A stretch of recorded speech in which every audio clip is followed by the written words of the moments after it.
Islamic banking کی حقیقت کیا ہے؟ سوال پوچھا ہے جی اسلامک بینکنگ کیا ہے؟ اسلام کے نے بینکنگ کا کیا تصور دیا ہے؟ کیا آج کل لوگ صرف نام کا فائدہ اٹھا رہے ہیں؟ وضاحت فرمائیں۔ دیکھیں، اسلام نے بینکنگ کا براہ راست تو کوئی تصور نہیں دیا، اسلام نے تجارت کا تصور دیا ہے۔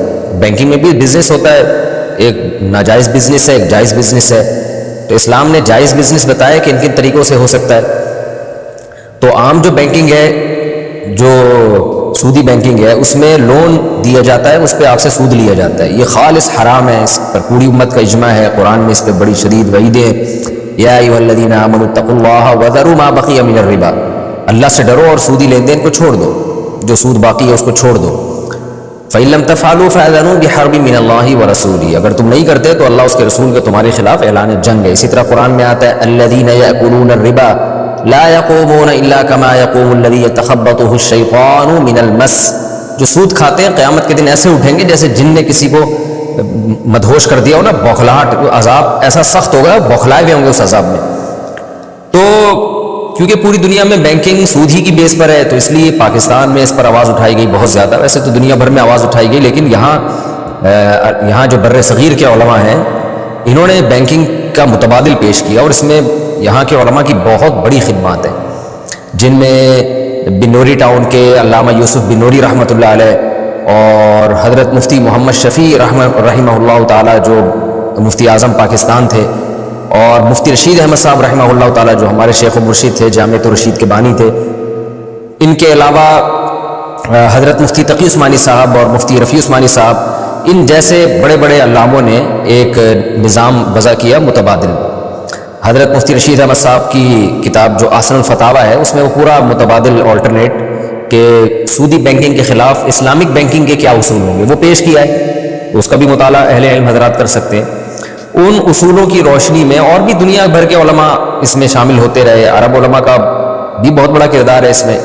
پھر تو جب یہ کام بین الاقوامی سطح پہ پھیلا ہے تو المعایر کے نام سے پوری دنیا کے علماء جو بڑے بڑے مستند علماء تھے، خاص طور پر خرید و فروخت کے مسائل میں وہ بہت ماہر سمجھے جاتے تھے۔ عربی میں پھر ان کے پوری معایر کے نام سے کتابیں ہیں، اور معایر کا مطلب کون سے اصول اور کون سے ضابطے ہیں جن پر اسلامی تجارت ہوگی۔ پھر ان المعایر الشرعیہ میں صرف بینکنگ نہیں ہے، بینکنگ کے علاوہ بھی دنیا میں جتنے بھی عقود ہو رہے ہیں ان سب پہ بحث ہوئی ہے، اور بڑے زبردست شاندار معایر تیار ہوئے ہیں، جو جتنی بھی کتب اور کتب خانے اور لائبریریز ہیں ان میں سب میں وہ عربی میں بھی ہیں، انگلش میں بھی موجود ہیں۔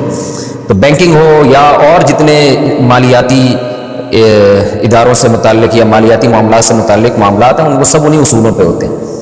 تو اس کے مطابق جو ہے نا، بینکنگ کا جو آلٹرنیٹ پیش کیا گیا تھا، یعنی سودی بینکنگ کا، وہ آلٹرنیٹ یہ تھا کہ اسلام میں بزنس کے 6 مشروع طریقے ہیں جو اسلام نے بالکل ان کی اجازت دی ہے۔ ایک ہے جی مضاربت ہے۔ مضاربت کا مطلب کیا ہوتا ہے؟ ایک آدمی کی انویسٹمنٹ ہو، دوسرے کی محنت ہو۔ محنت میں یہ بھی داخل ہے کہ وہ آگے کسی کہیں اور انویسٹ کر دے۔ میں آپ کو 1 لاکھ روپے دیتا ہوں کہ جو بھی آپ بزنس کرنا ہے کریں، لیکن جو آپ پیسہ کمائیں گے اتنے فیصد میرا ہوگا، اتنے فیصد آپ کا۔ پھر آپ کیا کرتے ہیں؟ بزنس کرنے کے بجائے خود آگے مضاربت پہ کسی کو دے دیتے ہیں کہ بھائی مجھے 1 لاکھ روپے کہیں سے ملے ہیں بزنس کے لیے، تو میں خود نہیں کر رہا، آپ کرو، اور اس سے آپ ڈیلنگ کر لیں کہ اتنے پرسنٹ میرا، اتنے پرسنٹ آپ کا۔ پھر اصل انویسٹر کو آپ اس میں سے اس کی پرسنٹیج کے حساب سے دے دیں۔ تو اس میں شریعت نے بہرحال یعنی ڈیٹیل میں تو میں جاؤں گا تو بہت لمبی پورا کورس ہو جائے گا یہ۔ تو ایک طریقہ ہے مضاربہ، ایک طریقہ ہے مشارکہ کہ دونوں طرف سے پیسے ہوں، ایک طریقہ ہے سلم۔ سلم کا مطلب کیا ہے؟ آپ پہلے پیسہ لے لیتے ہیں خریدار سے اور مستقبل کی بے کرتے ہیں۔ فیوچر کی بے جائز نہیں ہے، لیکن سلم میں جائز ہے، اس کی اپنی شرائط ہیں۔ تو بے سلم ہے، پھر مرابحہ ہے، ایک چیز آپ کیش پہ اٹھا کے قسطوں پہ مہنگی کر کے بیچ دیتے ہیں۔ تو یہ چوتھا عقود ہے۔ ایک ہے اجارہ، رینٹ پر دیتے ہیں آپ کوئی چیزیں، اور ایک ہے استثناء۔ استثناء کا مطلب ہوتا ہے آرڈر پہ کوئی چیز بنوانا، تو کوئی پروجیکٹ آپ بنا کے لوگوں کو دیتے ہیں۔ تو یہ 6 عقود ہیں جن پہ اسلامک بینکنگ گردش کر رہی ہے۔ تو علماء نے یہ 6 عقود بینکوں کو بنا کے دیے تھے کہ بھئی آپ اس پہ تجارت کریں۔ تو ہم نے پھر 1 سال بینکوں کا سروے کیا، جو میزان بینک ہو گیا، بینک اسلامی ہو گیا، اس کے علاوہ جو بھی اسلامی اصولوں پہ جن کا یہ دعویٰ ہے کہ ہم بینکنگ کر رہے ہیں۔ تو ہم نے پھر کیا کیا کہ حضرت مفتی تقی عثمانی صاحب نے جب اس کے جائز ہونے کا فتویٰ دیا، دارالعلوم کرنگی کے بڑے حضرات نے، تو جامعۃ الرشید میں پھر اس پر پہلے تو ہم یہ کہتے تھے کہ بھئی کئی سال تک ہم یہ فتویٰ دیتے رہے کہ حضرت مفتی تقی عثمانی صاحب کی اس پہ تحقیق ہے، ہماری تحقیق نہیں ہے، تو آپ اس پہ جس کو ان کی تحقیق پر اعتماد ہے وہ عمل کر سکتا ہے۔ ہم سے پوچھتے، ہم کہتے ہیں ہماری کوئی تحقیق نہیں ہے اس بارے میں، کیونکہ تحقیق بہت مشکل کام تھا. وہ جو اصول اور ضابطے علماء نے تیار کیے تھے وہ تو تحقیق کے بعد تیار کیے تھے. اصل میں دیکھنا یہ تھا امپلیمنٹ بھی ہے یا نہیں ہے. ایسا تو نہیں ہے کہ یہ بینک ٹوپیاں کرا رہے ہیں اور صرف کاغذ کی حد تک تو وقود ہو رہے ہیں, حقیقت میں نہیں ہو رہے. تو کان ادھر سے پکڑو ادھر سے پکڑو, یہ والا معاملہ تو نہیں ہو رہا کہیں. تو جب بہت زیادہ لوگوں نے اصرار کیا بھئی آپ کی بھی تو کوئی تحقیق ہونی چاہیے, آپ ٹوٹلی دارالعلوم کرنگی کی کا ریفرنس دے دیتے ہیں کہ مفتی تقی عثمانی صاحب کی تحقیق کے مطابق جائے, تو آپ خود بھی تو تحقیق کریں. تو پھر 1 سال ہم نے تحقیق کی اور جامعۃ الرشید نے اس علماء کی کمیٹی بنائی جس میں بندہ بھی شامل تھا. تو 5 یا 6 علماء تھے جن کا کام یہ تھا کہ 1 سال انہوں نے صرف اسلامک بینکنگ کو پڑھنا ہے اور بینکوں کا سروے بھی کرنا ہے, دیکھنا بھی ہے کہ اندر ہو کیا رہا ہے, عملی طور پر یہ سسٹم جو علماء نے بنا کے دیا ہے یہ نافذ بھی ہے یا نہیں ہے. اور اس کے بارے میں جو اعتراضات اٹھتے ہیں, بعض اعتراضات علماء کی طرف سے تھے, بعض عوام کی طرف سے تھے, تو ان اعتراضات کا بھی جائزہ لینا ہے کہ یہ اعتراضات واقعی ہیں بھی یا نہیں ہیں, اگر ہیں تو ان کے جواب کیا ہیں. تو ہم نے بالکل نیوٹرل ہو کے تحقیق کی تھی اور بینکوں کے ہم نے دورے کیے. تو اس میں پھر ہمارے سامنے جو بات سامنے آئی جو وہ یہ تھی کہ یہ جائز ہے اور بینک میں واقعی پریکٹیکلی اس پر عمل بھی ہو رہا ہے. اس میں بہت سارے اعتراضات جو اہل علم حضرات کی طرف سے کیے جاتے تھے, وہ تو کچھ اعتراضات تو ایسے تھے جو حقیقت سے ناواقف ہونے کی وجہ سے تھے. وہ یہ سمجھ رہے تھے کہ ایسا ہو رہا ہے حالانکہ ایسا ہو ہی نہیں رہا تھا. اور کچھ اعتراضات ایسے تھے جن کے معقول جواب علمی انداز میں موجود تھے. تو خیر جامعۃ الرشید نے اس پہ ایک تحریر شائع کر دی اور جائز ہونے کا فتویٰ دیا. تو یہ میں اس لیے کہتا ہوں کہ لوگ ہم پہ اعتراض کرتے ہیں کہ شاید انہوں نے بیٹھے بیٹھے ایک چیز کا فتویٰ دے دیا, تو ہم نے پوری تحقیق کے بعد فتویٰ دیا ہے اس کے جائز ہونے کا. البتہ تکافل کے بارے میں ہماری رائے حضرت یعنی دارالعلوم کرنگی کی رائے سے ابھی تک متفق نہیں ہوئی ہے. تکافل جو آلٹرنیٹ پیش کیا گیا نا تکافل کا, اس میں جامعۃ الرشید کے سینئر مفتی ہیں مفتی حسین خلیل خیل صاحب, وہ بھی تھے اور بھی دیگر علماء تھے. تو بہت لمبی اس پہ بھی سال بھر بحث ہوئی ہے ہماری. تو اس میں جو کم از کم میری رائے, مجھے تو یہ کہتے ہوئے بھی اچھا نہیں لگتا ہے میری رائے ہماری کیا اوقات ہے, لیکن ٹوٹی پھوٹی جو ہم نے تحقیق کی ہے جتنی ہم کر سکتے تھے اس کے حساب سے, اور حضرت مفتی حسین خلیل خیل صاحب تو وہاں 12 سینئر مفتی ہیں, ان کی بھی رائے یہ تھی کہ تکافل کا جو موجودہ سیٹ اپ ہے اس پہ ہمیں اطمینان نہیں ہے. اس پہ حضرت اقدس حضرت مفتی تقی عثمانی صاحب سے براہ راست بھی ہمارے یعنی اشکالات ہم نے پیش کی ہیں. تو حضرت کی طرف سے ان کے جواب بھی دیے گئے, لیکن ظاہر ہے اہل علم میں اختلاف ہوتا ہے, اگرچہ حضرت تو بہت بڑے آدمی ہیں, لیکن بہرحال اس میں ہمیں لگا کہ ہمیں اس جواب سے ہم مطمئن نہیں ہو پائیں.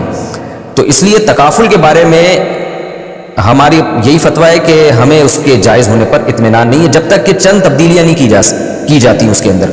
اب کچھ اطلاع آ رہی ہے کہ شاید کچھ تبدیلیاں کی گئی ہیں واللہ عالم. تو لیکن یہ بھی بات ذہن میں ضرور رکھیں کہ تکافل پہ ہمیں وہ اعتراضات نہیں ہیں جو عام طور پر کیے جاتے ہیں. عام طور پہ جو لوگ تکافل پہ اعتراضات کرتے ہیں وہ ہماری رائے میں ٹھیک نہیں ہے, یعنی زیادہ تر اعتراضات وہ غلط ہیں, سالڈ اعتراضات نہیں کیے جاتے. وہ ایسا معلوم ہوتا ہے کہ بس بعض حضرات شاید ایک چیز کو ناجائز قرار دینے کے پیچھے ہاتھ دھو کے پڑ گئے, شاید ایسا محسوس ہوتا ہے ان کی تحریروں میں. تو ہمیں جو تکافل پہ اعتراض ہے وہ ایک ہی اعتراض ہے جو بڑا مشہور اعتراض ہے جو اہل علم جانتے ہیں. میں اس اعتراض کو بھی لے کے چلوں گا تو پھر ایک نئی بحث چھڑ جائے گی. وہ اہل علم جانتے ہیں وہ اعتراض کیا ہے اور اس کے جوابات کیا ہیں. تو اس لیے میں تو خلاصے کے طور پہ پیش کر رہا ہوں کہ بینکنگ کے مسئلے میں تو جامعۃ الرشید دارالعلوم کرنگی کی رائے سے بالکل متفق ہے اور ہم نے خود اس کی تحقیقات کی. البتہ تکافل کے معاملے میں خود جامعۃ الرشید کے علماء کی آراء میں بھی اختلاف ہے.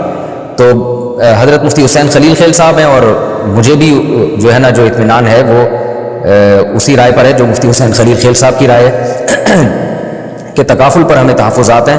جو ایک معقول ایک بڑا اشکال ہے اس کا ابھی تک کوئی ہمیں جواب ملا نہیں ہے. اس سے تکافل پہ میں جو ذاتی طور پہ جب فتویٰ دیتا ہوں تو یہی فتویٰ دیتا ہوں کہ اس سے اجتناب کیا جائے. تو میں خود بھی نہیں کراتا تکافل, لیکن اختلافی مسئلہ ہے اور حضرت مفتی تقی عثمانی صاحب کی شخصیت کوئی معمولی نہیں ہے. مسائل میں جو خرید و فروخت کے مسائل میں پوری دنیا ان کو امام مانتی ہے. تو ایسے مسئلوں میں یہی ہوتا ہے کہ مفتی کا کام ہوتا ہے اپنی رائے دے دے, باقی کوئی کسی اور کی رائے پر عمل کرتا ہے تو وہ جانے. تو اگر کوئی ہماری رائے پر عمل کرنا چاہتا ہے تو ہمیں تکافل کے جائز ہونے پر فی الحال اطمینان نہیں ہے, اور اس میں بہت بحثوں کے بعد ہم اس نتیجے پر پہنچے کہ اس میں کچھ تحفظات ہیں ہمیں. اس لیے احتیاط ہماری رائے میں یہی ہے کہ اس سے اجتناب کیا جائے. باقی بینکنگ, اچھا اس میں بھی ہے کہ بینکنگ کا مسئلہ بھی ہے تو اختلافی. میں نے تو اپنی رائے پیش کی ہے کہ ہم گئے اور بہت تحقیق کی, لیکن بنوری ٹاؤن کے علماء سنا ہے کہ اب تک اس کو ناجائز کہہ رہے ہیں. تو دیکھیں علماء جب دونوں طرف ہوتے ہیں نا تو اس میں ایک اصول عوام کو چاہیے کہ وہ ذہن میں رکھیں. جب علماء کسی مسئلے میں اختلاف کرتے ہیں اور ایک ہی مکتب فکر کے علماء ہیں جن کا جو سوچنے کا انداز اور دلائل وہ سب ایک ہی طرح کے ہوتے ہیں، پھر بھی ان میں اگر اختلاف ہو جائے اور آپ ان کو اہل حق علماء سمجھتے ہیں تو پھر ایک اصول یاد رکھیں، پھر اس میں کیا ہے، جو جس قول میں احتیاط ہے اس کو احوط کہا جاتا ہے، اور جس میں آسانی ہے اس کو اوسع کہا جاتا ہے، وسعت والا۔ تو ایسے موقع پہ پھر عوام کو چاہیے کہ شدید ضرورت کے بغیر وہ احتیاط والے قول پر عمل کریں، اور کہیں ضرورت شدیدہ ہو، بہت زیادہ حرج کا اندیشہ ہو تو پھر اس قول پر عمل کر لیں جس میں گنجائش ہے۔ تو یہ ایک اصول یاد رکھیں کہ پھر علماء پہ طنز نہ کریں کہ یہ کیا کہتے ہیں، ان کو کیا پتہ، یہ کیونکہ ہم نے دیکھا اسلامک بینکنگ کو جنہوں نے جائز قرار دیا، بعض متشدد لوگوں نے ان کو حکومت کا پٹھو قرار دینا شروع کر دیا۔ اس کا حکومت کے پٹھو ہونے سے کیا تعلق ہے؟ حکومت کہاں چاہتی ہے کہ اسلامک بینکنگ آئے؟ بھی دیکھیں نا، سپریم کورٹ نے جو سودی بینکوں کے خلاف جب فیصلہ کیا ہے تو گورنمنٹ نے کہا کس کو سپورٹ کیا؟ سودی بینکوں کو سپورٹ کیا، اسلامک بینکوں کو تھوڑی سپورٹ کیا ہے۔ ہاں گورنمنٹ میں اچھے لوگ بھی ہوتے ہیں لیکن عمومی طور پر تو نہیں سپورٹ کیا جاتا۔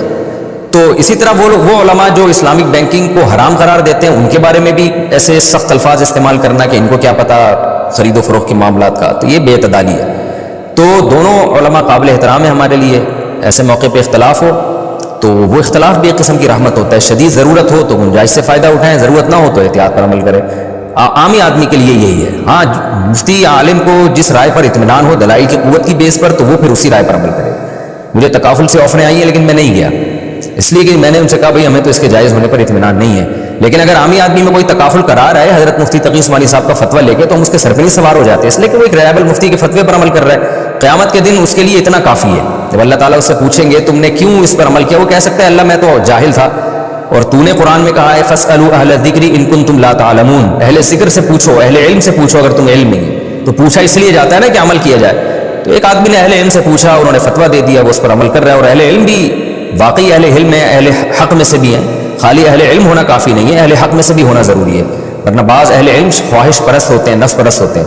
تو اگر کوئی اس پر عمل کرتا ہے تو یہ جائز ہے۔ یہ میں نے پورا اسلامک بینکنگ کا ایک خلاصہ آپ کے سامنے پیش کر دیا ہے۔ تو ہماری خلاصہ کیا نکلا ہے؟ اسلامک بینکنگ ہماری نظر میں جائز ہے بالکل، اور کوئی احتیاط پر عمل کرنا چاہے تو بہت اچھی بات ہے، اور تکافل ہماری نظر میں ناجائز ہے۔